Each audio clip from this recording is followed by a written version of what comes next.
Wonderful to have both Dr. and Mrs. Talcott with us this weekend.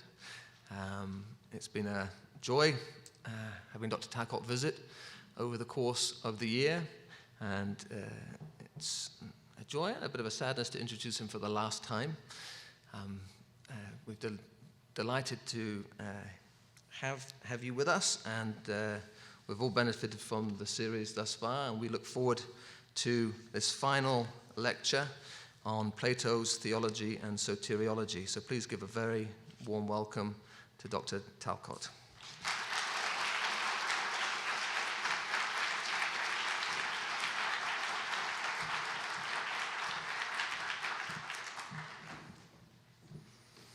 Well, thank you all very much. It's very nice to be back here again. And before I get started, I just want to say thank you so much. I've really felt just a warm welcoming since I've started visiting out here, so thank you for that. I'm afraid this talk won't be nearly as interesting as your disputatio will be in 2 weeks, but we'll all do our best. I did want to, as I got started here too, I was thinking I wanted to come and give you some memento to remember me by, to signify my thanks for all that how warm you've been this past year. And I thought I should give something to Dr. Edwards. And so I found this week. It's a very small figurine of the Statue of Liberty. Might represent the wisdom of the East Coast shining upon these benighted parts, maybe from your desk for the next. No, I'm just kidding. That's not.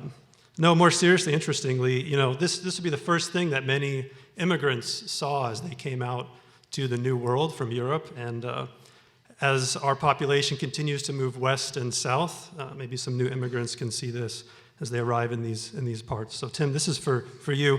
If you don't want it on your desk, you can just gift it to a friend or enemy or something. And then I thought I don't want to leave the students without anything. And so I was thinking what would be appropriate. I came up with this. Maybe you could help me if there's maybe a recent NSA couple or something like that. Maybe not here, maybe here, I don't know.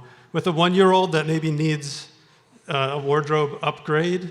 Can I leave this in your hands and you will find the right person for this?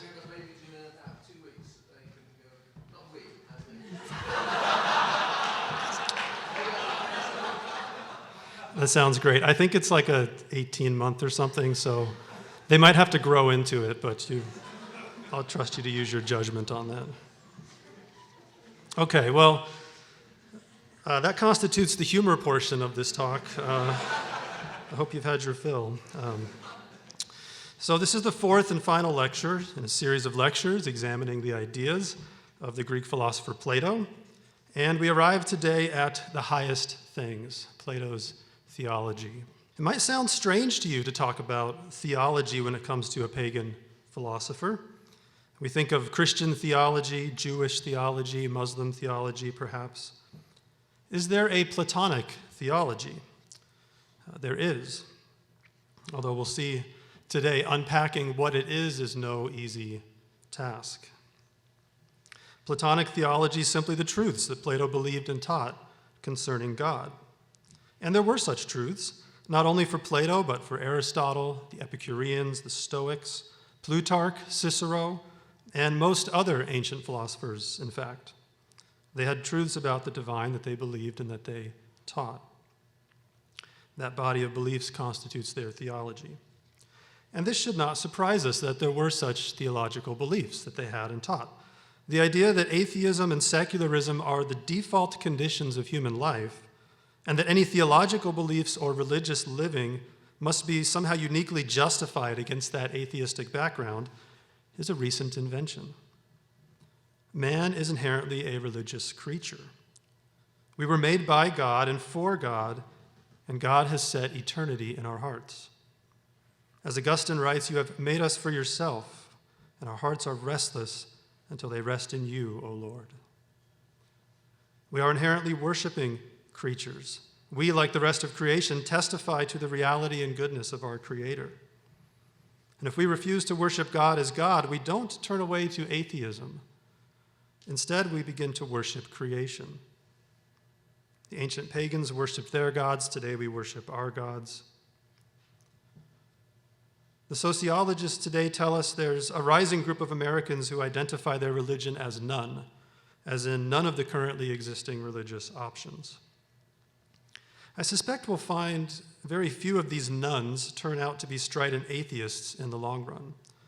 Instead, they'll turn out to be religious in one way or the other, just no longer Orthodox Christian religious. When we turn from the true God, we turn to false gods in ourselves and in the world around us.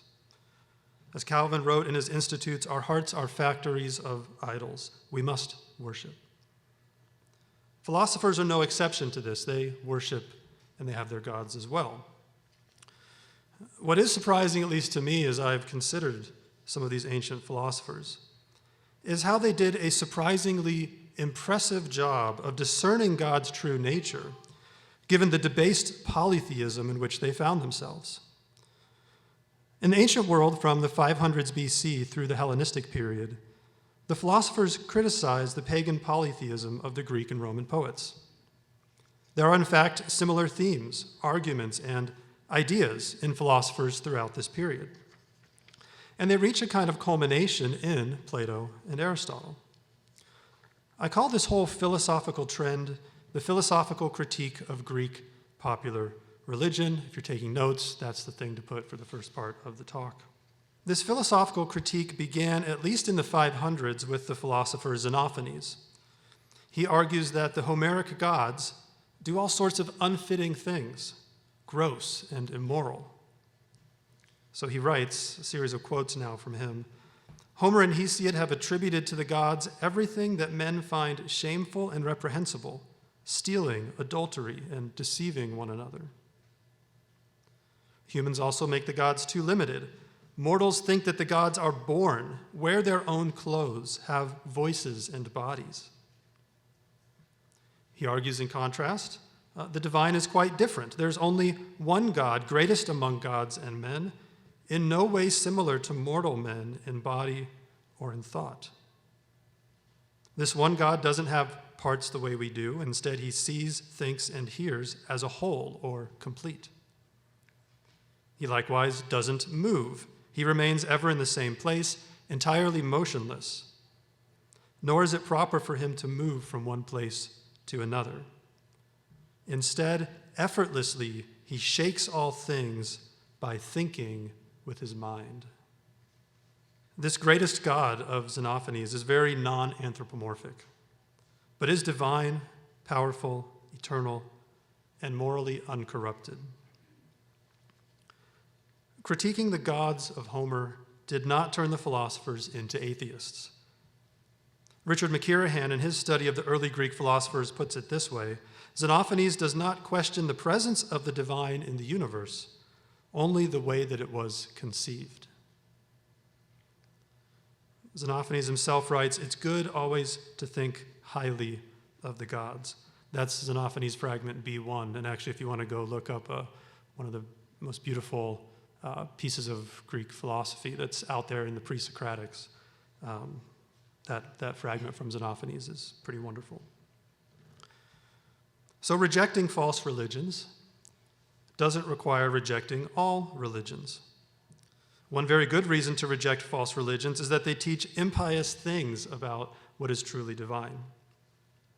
So instead of eliminating the divine, the early philosophers sought to give a better theology, a better understanding of what the gods are like, based upon what they thought was fitting for the divine. God does not move around from place to place because it would not be proper for him to do so. This idea of propriety or fittingness is present in other places in pre-Socratic philosophy even. Anaximander says the earth remains motionless because there's no logical or rational reason for it to move one way rather than the other. What would justify it moving right instead of left? All right, well, there's one place that his intuition of fittingness didn't quite work out, of course. But that there's this idea of fittingness or propriety or appropriateness is important from the pre-Socratic period forward. And you even find into the medieval period Aquinas and others arguing for certain claims on the grounds of fittedness or fittingness. And it's something that we can't very easily get rid of from our lives. Even though we get it wrong very often, we can't really get rid of it. And we do a lot of things because they seem fitting or appropriate. This philosophical critique of Greek popular religion begins with Xenophanes, but it doesn't end with him. Others take it over and continue it, including Socrates and Plato. Throughout Plato's writings, he expresses skepticism about the traditional stories of the Greek gods. In the Euthyphro, the character Socrates rejects the traditional stories of Zeus overthrowing his father Kronos, and Kronos castrating his father Uranus. In the ideal city of the Republic, Plato famously prohibits most theater and poetry. He does so on the primary ground that they are teaching what is false about the gods, and therefore these stories will have a corrupting influence upon the citizens. And so instead, the nurses are to select stories wherever they are fine or beautiful, and reject them when they aren't. For they will shape their children's souls with stories much more than they shape their bodies by handling them. So there's a criteria of nobility, of lofty beauty, of fittedness and truth that serves as his criteria for inclusion in the early childhood canon.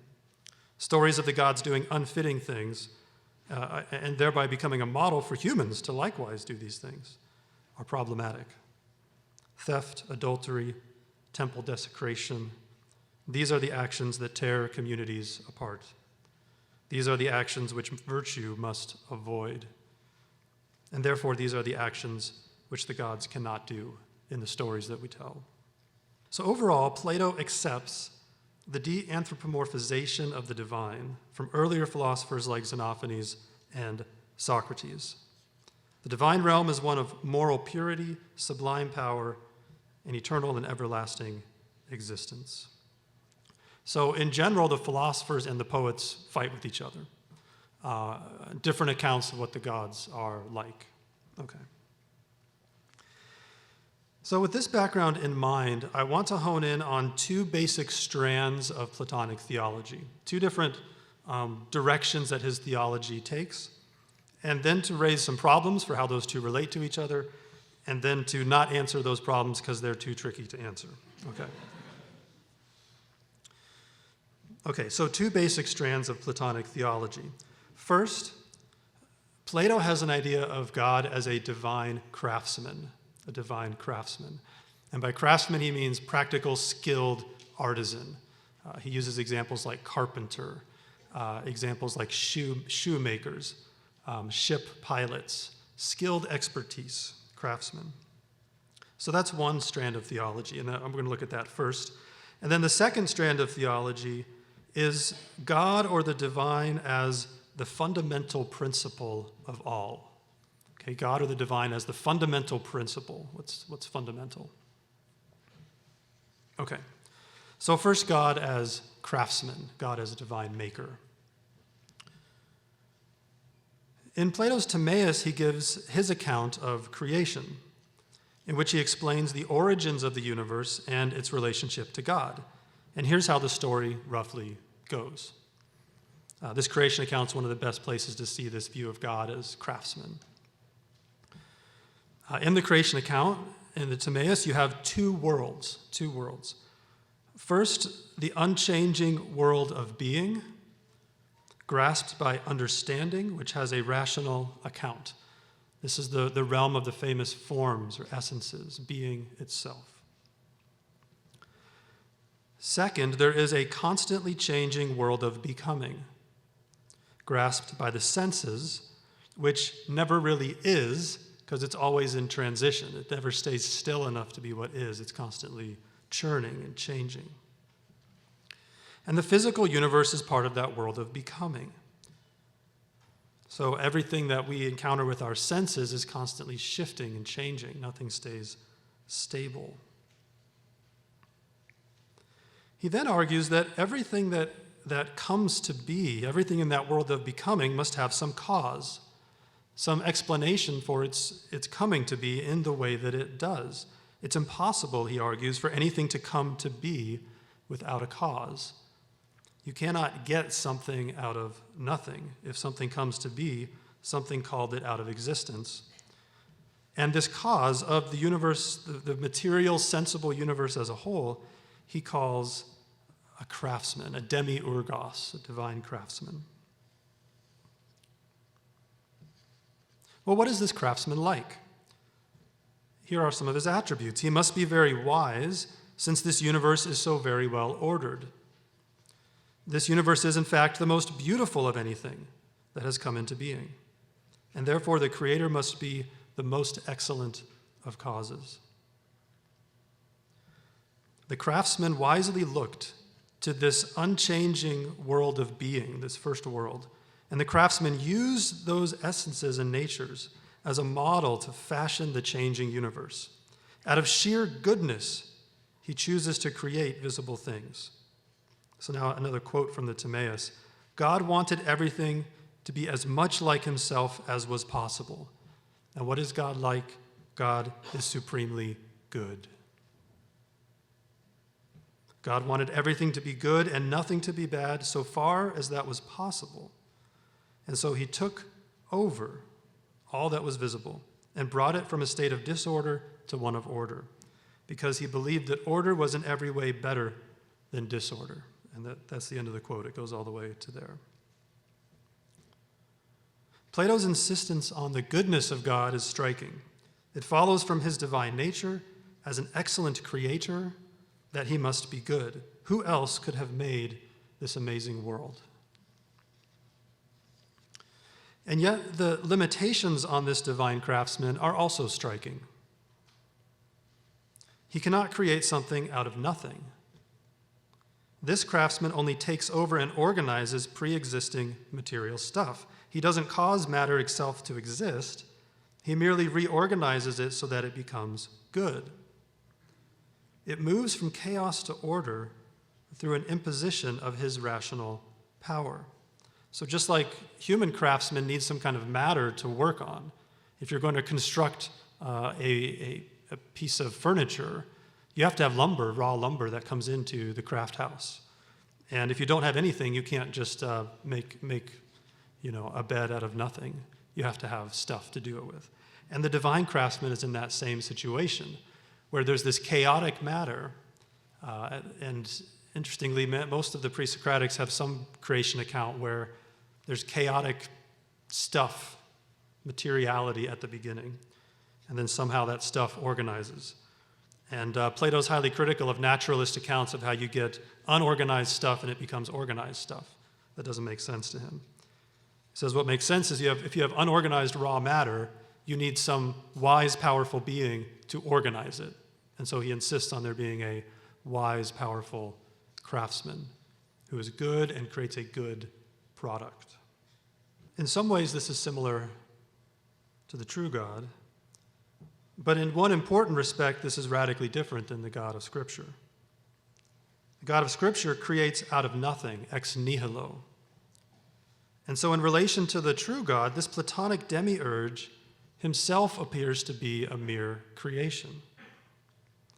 The demiurge cannot create things out of nothing, and so he is not a creator at all in the true sense.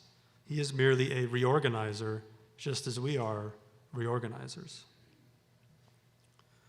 As much as Plato and the other philosophers sought to de-anthropomorphize their divinities, at least in this case, they still did not accurately understand God as transcendent creator. He's too limited, at least in the Timaeus creation account. So the Timaeus has an argument for the existence of a deity. And elsewhere, too, Plato speaks of God as the source of motion in the universe. The Timaeus focuses on a kind of design argument, arguing from the beauty of the cosmos to the existence of a wise and good craftsman. But it also includes an argument just based on motion at all, that everything that moves in an orderly way has a mover. And in Plato's Laws, we see another argument, a similar one, for for God's existence based on orderly motion. Towards the end of Plato's Laws, Book 10, he proposes that a well-run city must include laws that rationally demonstrate the existence of gods. Right? So imagine that as part of our Constitution, one more article outlining, oh yeah, also God exists, and here are the rationally compelling reasons why you should believe God exists. A very different polity in the laws. He argues that a well-run city has to have these laws, include some laws against spreading atheism, and as part of those laws, not just to require the avoidance of blasphemy, but to rationally demonstrate that there must be God, so that blasphemers are not just corrupt but also irrational. He further argues that without a belief in the existence of God, some kind of divine, pure realm, people are likely to become impious and unjust, living only for the sake of material things rather than higher things. Therefore, he undertakes to offer a proof of the existence of gods, to show that these beings or being exists. And this argument centers on motion and the cause of motion. The universe is, of course, moving and in motion. And he argues there a slightly different argument from the Timaeus.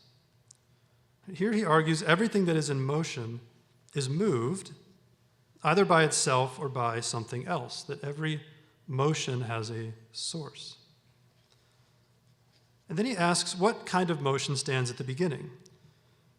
And he argues whatever started the motion cannot be the kind of thing which is moved by another.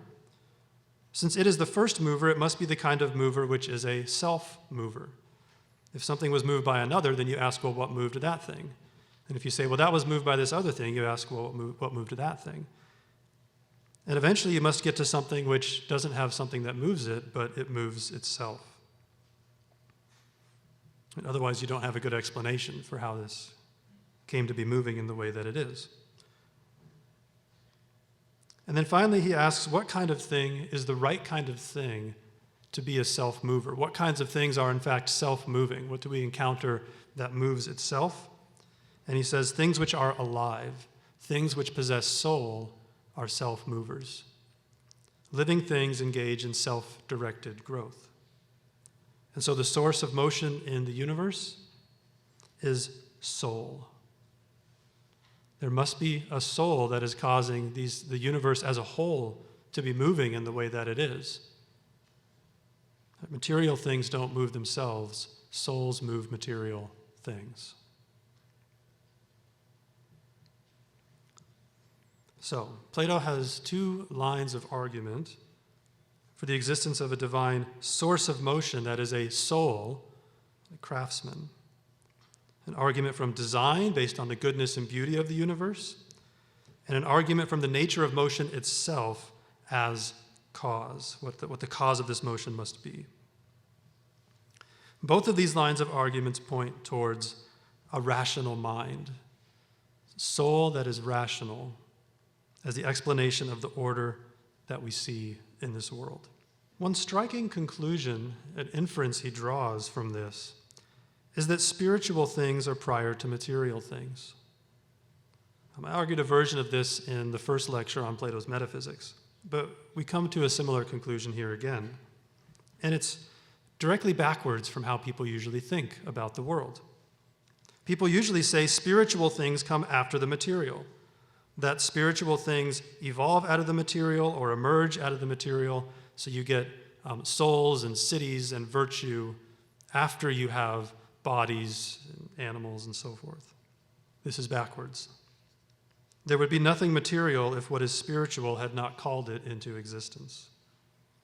At least nothing material would move in the way that it does. It would just be a chaotic disorder. That's actually how he puts it in the Gorgias.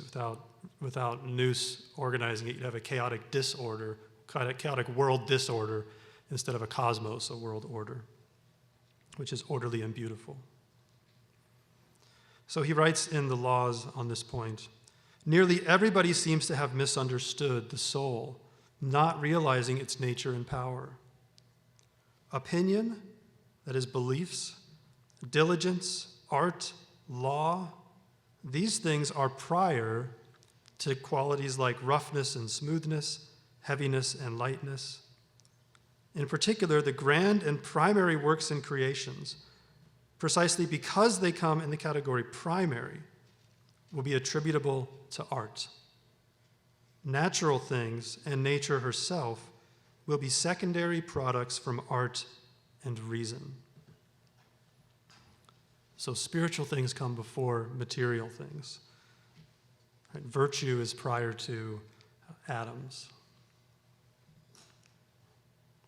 With these proofs in hand, publicly promulgated, materialists and naturalists are not going to be able to maintain their intellectual credibility, and therefore will not be able to corrupt the citizens into an unjust life. Okay, this brings to close the first strand of Platonic theology, God as divine craftsman. See, I told you this wouldn't be as entertaining as 2 weeks from now. All right, there is a second strand, and I'm afraid this second strand is even more foreign and perhaps harder to grasp. So stay with us here. If, to use Anselm's terms, God is a being that than which no greater can be conceived, we may be worried that Plato's demiurge is not the most divine thing, not only in this world, but even in his world. Is this demiurge the greatest thing in his universe? In fact, as we've seen, the craftsman is not even the only everlasting thing. In addition, there is this chaotic materiality. Now that, of course, is hardly a good candidate for divinity, but it needs some kind of explanation, one would think.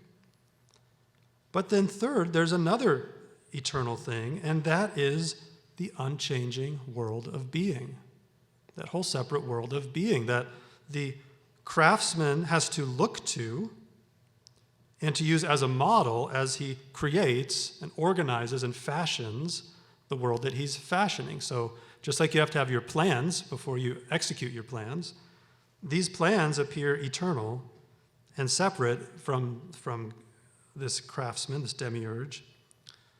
And these are the things that really are in the most full and complete sense.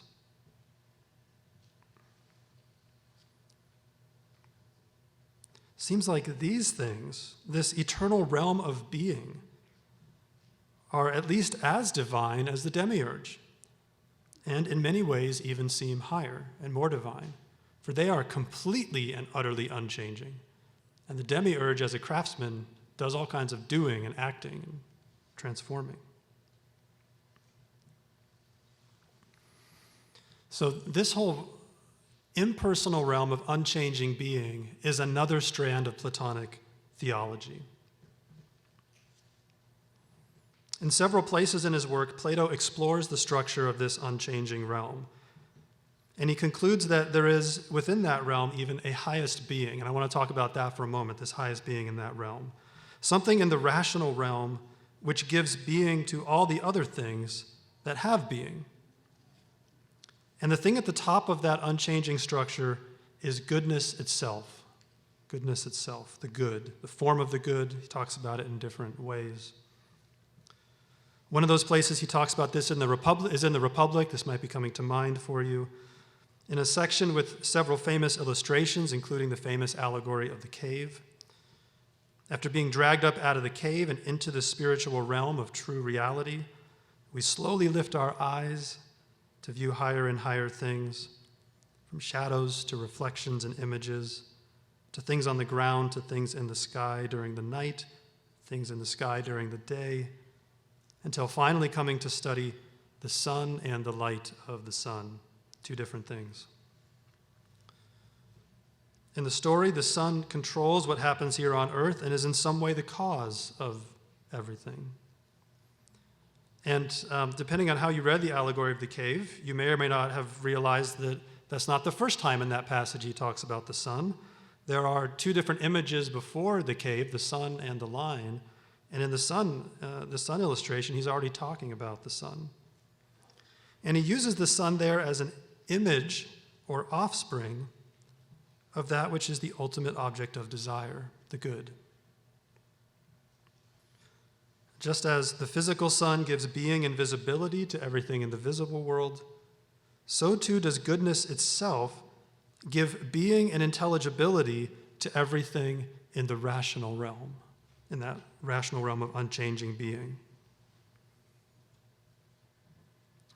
He explains in this way, therefore you should also say that not only do the objects of knowledge owe their being known to the good, but their being is also due to it. Although the good is not being, but superior to it in rank and power. And of course, in that point in the story, his discussion partners express real surprise that he would say that. So the good is beyond being. It seems to be the ultimate reality, ultimate principle in Plato's world, the source of other realities.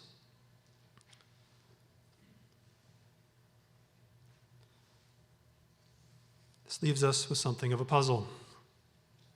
How do these two strands of theology come together? Is there one that's more divine, or the more real God, or the highest God? How do they relate? The first principle, goodness itself, is at the head of unchanging being, but it's merely an essence or form. It seems to have no causal power to initiate change, to do, or to make. Right? The idea of a bed can't make a bed. The idea of a bed needs a craftsman to come along and do the making with the idea as the object.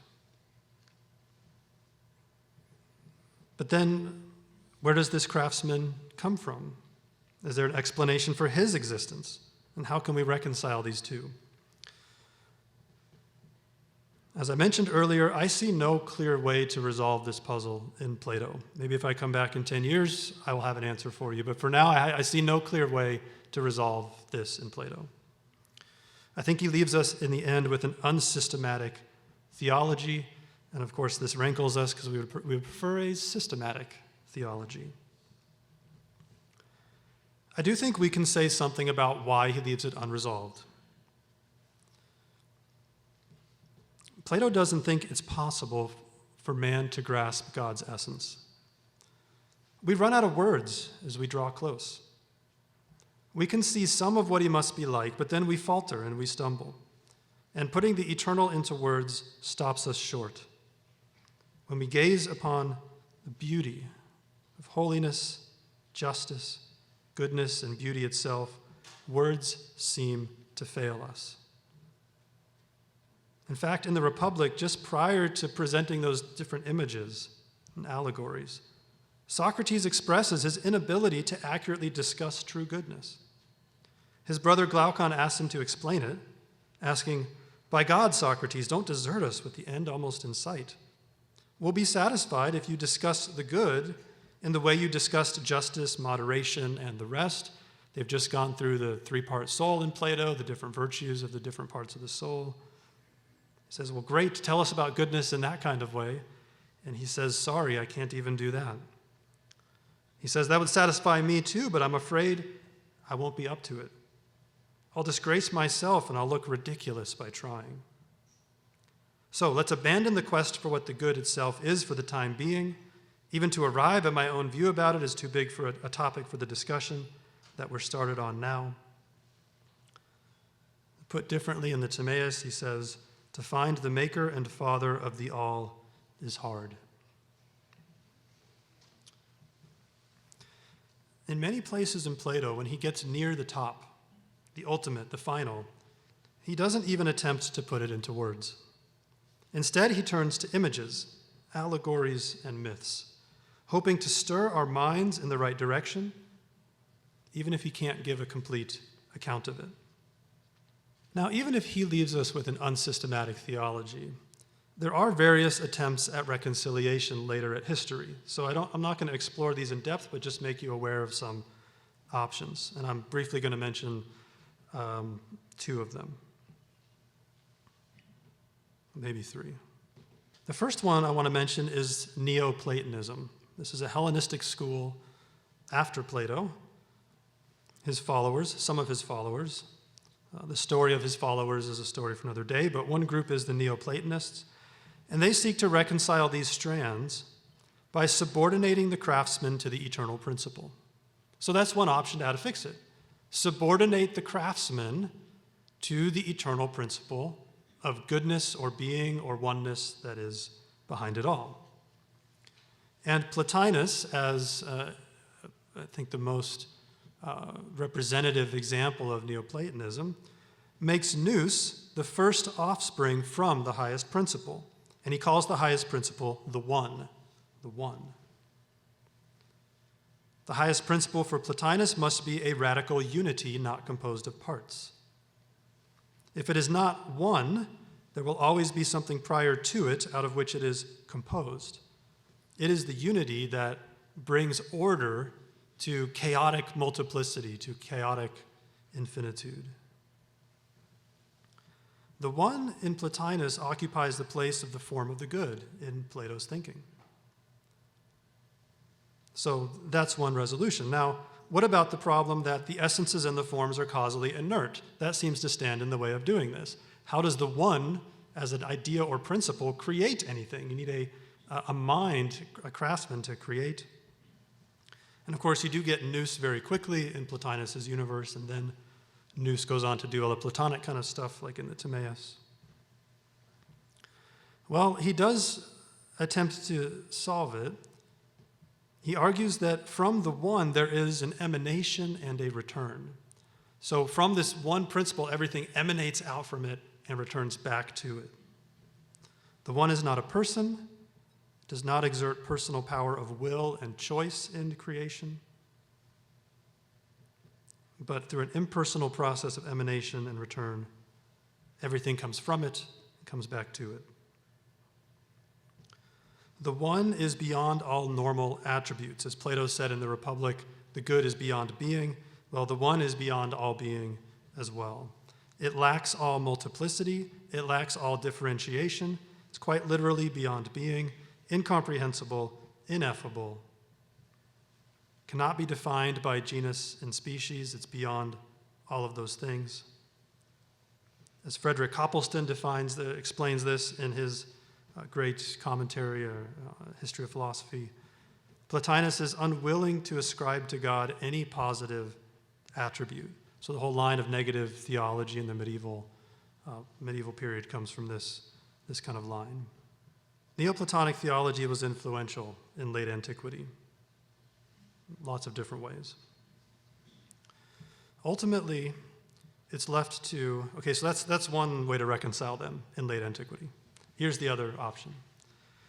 The other option is the option that Augustine takes. So here's a piece of advice, actually. If there's an intellectual problem in the ancient world, the solution is probably found in Augustine. This doesn't work 100% of the time, but it's a pretty good rule of thumb, and that's definitely in the top 10 rules of thumb in history of thought. Augustine seeks to reconcile these strands and to properly relate them. And his chief strategy is this: take the eternal forms, the unified essences and principles of natural things, and place them into the eternal mind of God himself. You thus avoid having this unchanging realm of being external to God and independent of God. Instead, it is part of God's very essence. These ideas are not out there. These ideas are in God himself. And so in God, personality and ultimate order are unified. And they're unified in Yahweh, the God of the Jews. Faith and reason unite. History and truth coincide. Love and justice are one. Now, another option that you can take, here's the third one. I guess I'll tell you the third. You can have a powerful craftsman who creates the forms or principles of all. So you can, if the Neoplatonists make the one higher than the craftsman, a third option, and Augustine puts them into the God Yahweh together, the God of the Jews, unites them. The third option is to flip it and to say the divine craftsman is fundamental, and he creates this unchanging realm of being. So make the ideas dependent upon a divine mind who creates them, so that nothing is behind and further than the creative will of God. This kind of dispute turns into a dispute between about the relationship between the divine intellect and the divine will. It turns into a dispute between the Thomists and the alchemists. Is the divine intellect ultimate? And therefore, that's the Augustinian solution. The beings, essences, forms are the eternal mind of God. Or does God create them and they could be anything that God wants them to be? That's the alchemist solution. Okay, so ask your theology professors about that one. All right. Now, if this is what God is like in the Platonic account, or at least as close as I'm going to be able to help us get to tonight, depending on how Q&A goes, where is man's destiny in this? So this is the question of soteriology. Where do human beings fit in here? And I did say something about this in my second talk, but I want to say a little bit more about it now. Given Plato's uncertainty about the divine, it's perhaps unsurprising he also has some uncertainty about man's destiny. Things are clear in the outline, and for human action, we have ample direction. We have everything we need for action. But the details and ultimate full story, he's very unclear about what happens to human beings. He often speaks hesitatingly about the next life. He's sure it's there, and this is one of the things that sets Plato apart from a lot of other ancient philosophers. He's quite sure the person continues to exist after the body dies. But he's unclear on some of the details. The clearest and most pervasive theme about what our transcendent destiny looks like is this: that our destiny is union with God through conformity to the divine nature. Union with God through conformity to the divine nature. Philosopher David Sedley puts it this way at the beginning of one of his papers on this subject. He says, try asking any moderately well-educated citizen of the Roman Empire to name the official moral goal, telos, the end of each major current philosophical system.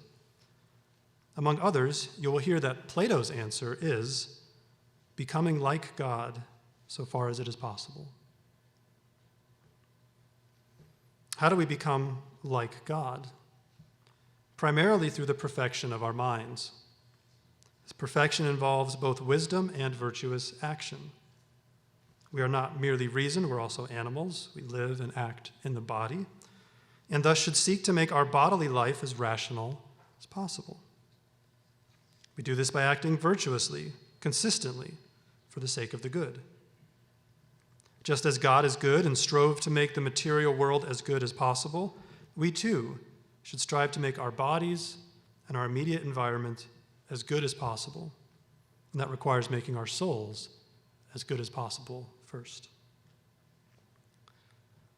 The most important part of this good work that we do is helping cultivate virtue in others. Virtue has supreme value in comparison with money, power, and mere bodily health. This, in fact, is Socrates' own divine mission, given to him by the god Apollo through the oracle at Delphi. He describes this in the Apology. The gods need nothing for themselves, but they have created us with a work that we can do. We can participate with the gods in bringing about what is good, in helping complete and perfect all that is. The highest kind of good making we can do, good for helping others achieve virtuous souls, and setting up systems that enable many people to achieve virtue and happiness. So establishing good governments, societies, regimes, polities, constitutions, setting up whole communities where people can live well. This is the best way we can participate in God's work, he argues. One of the clearest places that Plato describes this process and the results is in a famous digression in the dialogue, the Theaetetus. And I promise I'm just about done throwing Greek names at you, so you'll have to find a lecturer next year that doesn't throw so many Greek names at them. In the digression in the Theaetetus, he describes both the righteous and the unrighteous, what they look like and what their destiny is. He says this, "In God there's no sort of wrong whatsoever. He is supremely just. And the thing most like him is the man who has become as just as it lies in human nature to be. Here it is that we see whether a man is truly able or is truly a weakling and a non-entity. Unless the wicked man is delivered from his ability to do injustice, then when he does die, the place that is pure of all evil will not receive him. He will go forever on living in this world in a life after his only likeness, a bad man tied to bad company." Right, so hell is other people who are as corrupt as you are. That's very much the idea here in Plato. What happens to the just and the holy, in contrast? They escape this world, hastening from earth to heaven. An escape means becoming as like God as possible. And a man becomes like God when he becomes just and pure with understanding. Right, I trust you're starting to see the theme. All right. There are other places Plato talks about this eternal destiny of man.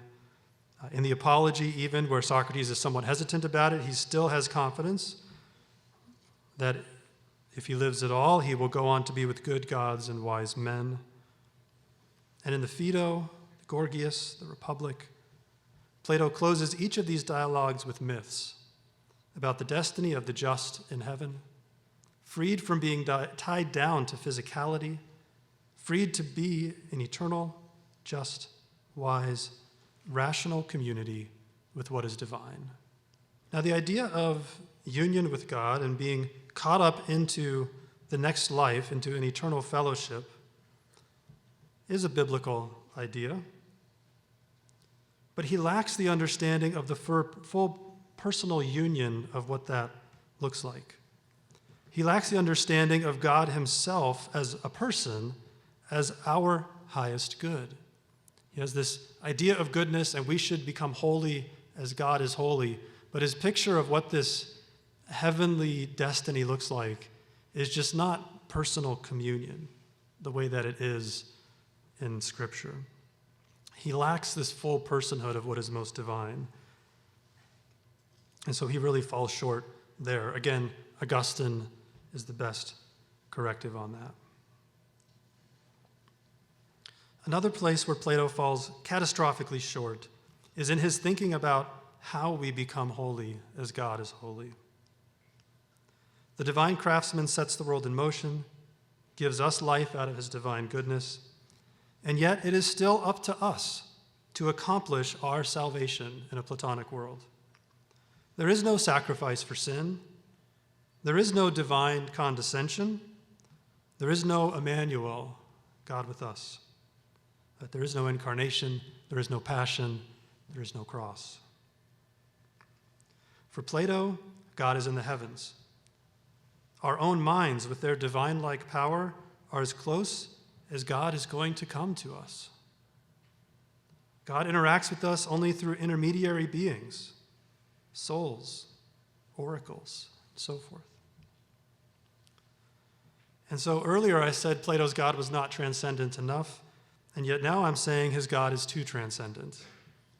He doesn't come down to us. And that lack of condescension is very decisive in Platonic theology, all these intermediary levels that God doesn't come down through.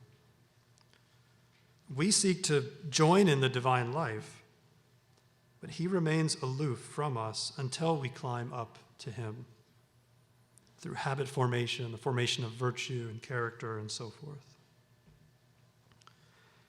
In the myth at the end of the Republic, the myth of Republic Book 10, it's very clear it's our choice. It's not God or fate that makes it happen.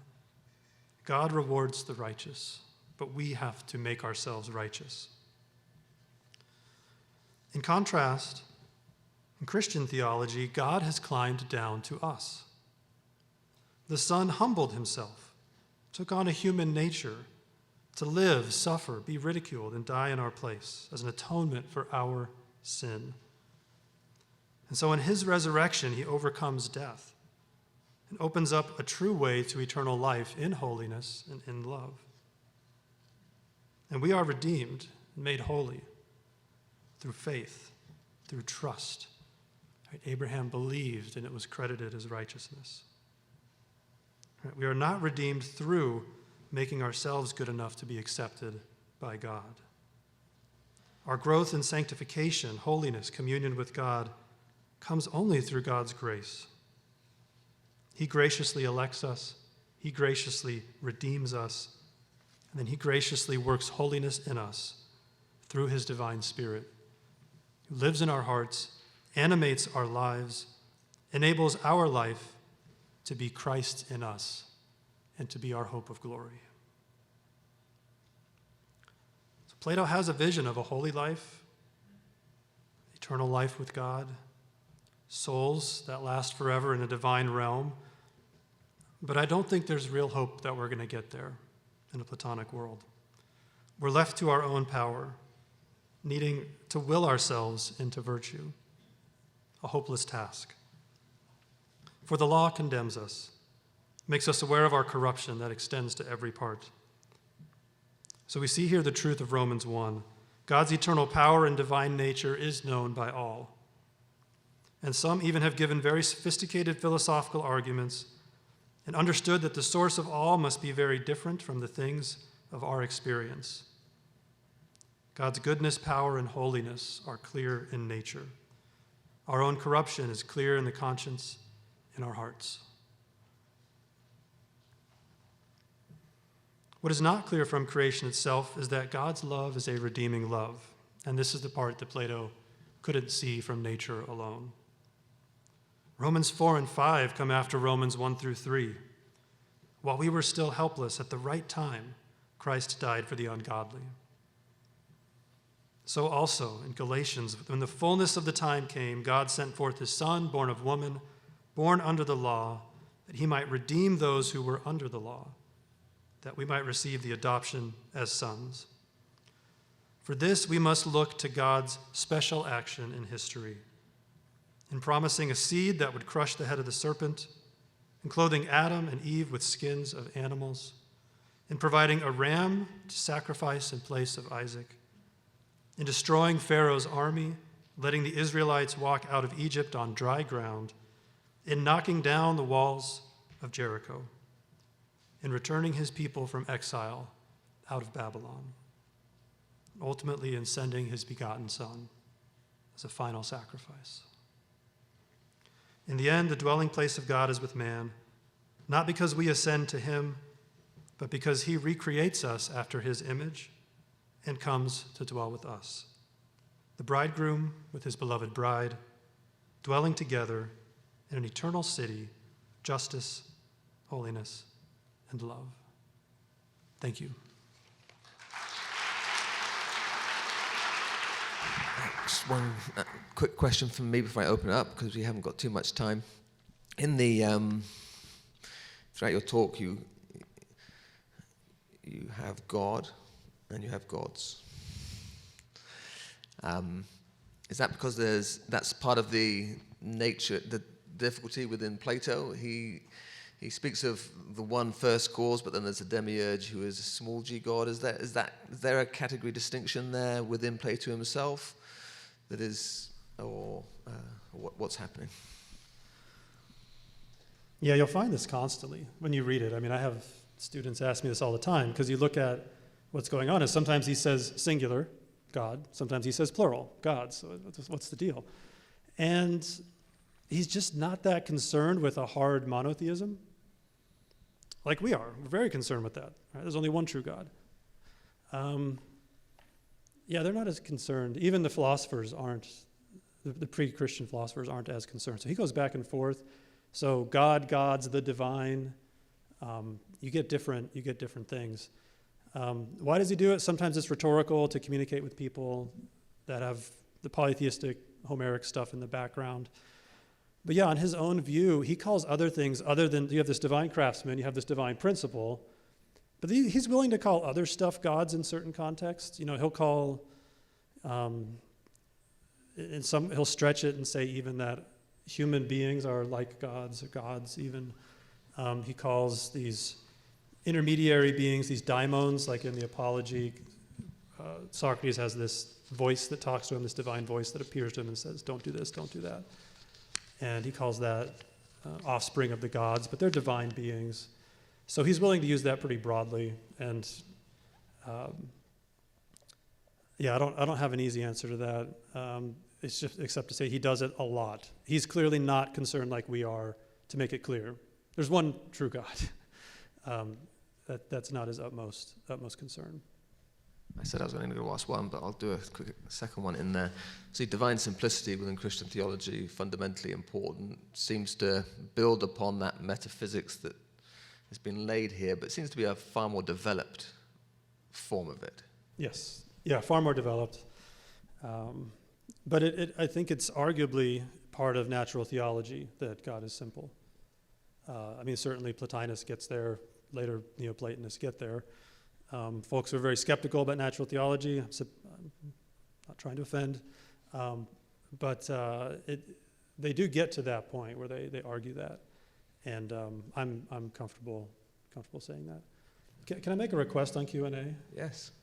Can we ask for Dr. Schlecht not to ask any questions? This was too hard last time. Sorry, Dr. Schlecht. Maybe you could help. Maybe he could answer some this time. Okay, questions? Apart from Dr. Schlecht. Okay, Dr. McIntosh. Frying pan, fire, yeah. Could you comment on the tradition of Justin Martyr and other early church fathers who thought that reaching Plato not so close to the truth theologically because he was just plagiarizing Moses and Jeremiah? Yeah, so Justin Martyr and others think Plato's view of God is so Christian, he was probably reading the Torah, and that's how he got to it. I think that's optimistic. I don't think his theology is that Christian that he had to be reading the Torah. I don't see that. I think if he was, he would do it differently. If you read Philo, for instance, you want to see a Neoplatonist who's really reading the Torah, I'd look at Philo, who's a 1st century BC Jew, he's a Jewish first, Platonist second, but it just looks very different, I think, than Plato. If Plato wanted to say that, he could say that. He could totally say, yeah, there's this group over in this place you never heard of, Palestine, and that's the real God, is the God of the Jews, and we need to all get with the program and do that. He could have if he wanted to. Like, he knows about the Egyptians, he talks about them, the Persians, obviously, so he knows about that area. I do think there's a story to be told here that someone needs to write a book about connections between some of these Greek ideas and what's going on in India at the same time, and potentially that being downstream in some way from Judaism indirectly through multiple levels. But I don't see evidence of direct reading. He's not that concerned with the first table of the law. I wish he was. A lot of his moral exhortations do look more like the second table, prohibitions against theft, adultery, holiness and righteousness, as opposed to envy even.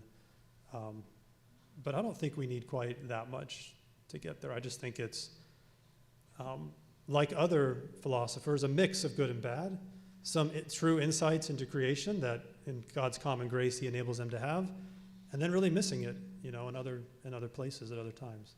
So I don't think we need to go that far. And I tried to present, in my take on his theology, he really doesn't get that far. He doesn't make a person the ultimate cause. So I think he has a long way to go still, and it really takes to get Augustine and others later to really fix that problem. So yeah, give me Plato every day over Homer, but I don't think he's reading Moses yet. I'll just leave it at that. And he would have probably been quite critical of some of the things that Moses said about God in his anthropomorphic.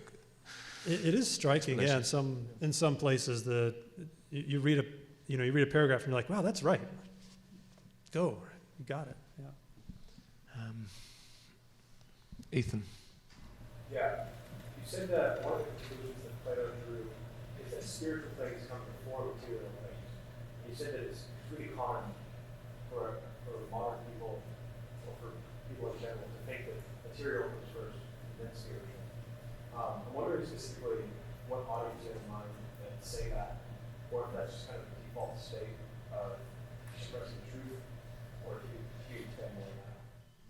Repeat the question. Yeah, so Plato says the spiritual comes before the material, and I said that's, I forget exactly how I put it, but it's common today to think the other way around, to think that the material comes first. And yeah, so the intellectuals of our day, just like the intellectuals of his day, in one of the ways they seek to suppress the truth is to do that, and to say, no, all you need at the beginning is matter, materiality. Some of the early pre-Socratic philosophers do this. Certainly many philosophers today do this. And if you look at how even people talk about the mind today, where the mind comes from, and where value comes from, right? So the basic going view of the mind today in most like non-Christian intellectual quarters is that the mind emerges when you get a certain mixture of matter together in the right way. When you get human bodies and complex central nervous systems, then you get minds that emerge out of it. So you have to get the physical stuff going first, and then you get minds. Same thing with value, right? So what makes something good or bad? What makes something beautiful? The idea is that's something that is imposed on the world by minds, right? And what's really there first is material stuff, and the value stuff comes later. And so I think there's elites today and elites in the past that have done that. It's not the only way that suppressing the truth comes out, because I think the more characteristic way is to worship is to worship creation in some way rather than, so you tend to spiritualize creation rather than just make it dead matter. But if you read like Thucydides as a good example of this demythologizing of the world, despiritualizing of the world in the ancient world, for one example, you know, why do people go to war? Power, not for other things. So I think that's in the ancient world. I think it's in the present world. I see it in elites often more so. It's more of an attraction to elites, intellectuals. They like to do that. So does that get there? If it doesn't, come afterwards because we want Okay. to have other options. Yeah. Dr. Olson, have you still got a question? Do you have an opinion about maybe one or two strong influences on Plato beforehand from like pre-Socratic philosophy? Influences on Plato, background to Plato. Yeah, well, I think in some ways he's not inventive about theology in that there's this ongoing critique of Homer and Hesiod, right? The philosophers in the 500s are saying, the gods can't possibly be like this. The gods don't come around and get involved in our wars, and you know they don't come around and pretend to be somebody else, try to get somebody pregnant, and they don't come down and take stuff, and that's terrible to say that about the gods. So from at least Xenophanes forward, there's a whole bunch of different philosophers that are just like, yeah, there's no way Homer and Hesiod are right. So I think there's a range of philosophers that influence that theologically. Again, I see Xenophanes standing at that head. Some people think Pythagoras is before Xenophanes. He's an arguable candidate there. And I think Socrates himself, we don't know a lot about, but he certainly seems inclined in that direction from the various things that survive. I think he probably also was in that camp of, yeah, we can't go with these crazy Homeric stories. We need to have a loftier view of what's divine, a higher view of what's divine. So Socrates and Xenophanes would be the first two I would look at. But I think there's a whole trend going on here. So even contemporaries of Plato himself, Democritus, Epicurus, and even some of those atomists, their view of God is very non-anthropomorphic. So there's just, by this point, a very non-anthropomorphic, non-mythologized view of God that's come into play in the way that I think it has in India as well at the same time. It's like a principle behind everything that we try to get back to, and I think there's some connections there. So yeah, more detail than that, I don't have right now. Okay, unfortunately we are out of time. It is just coming up to 4:30. So could you please, for the last time, say a big thank you to Dr. Talcott?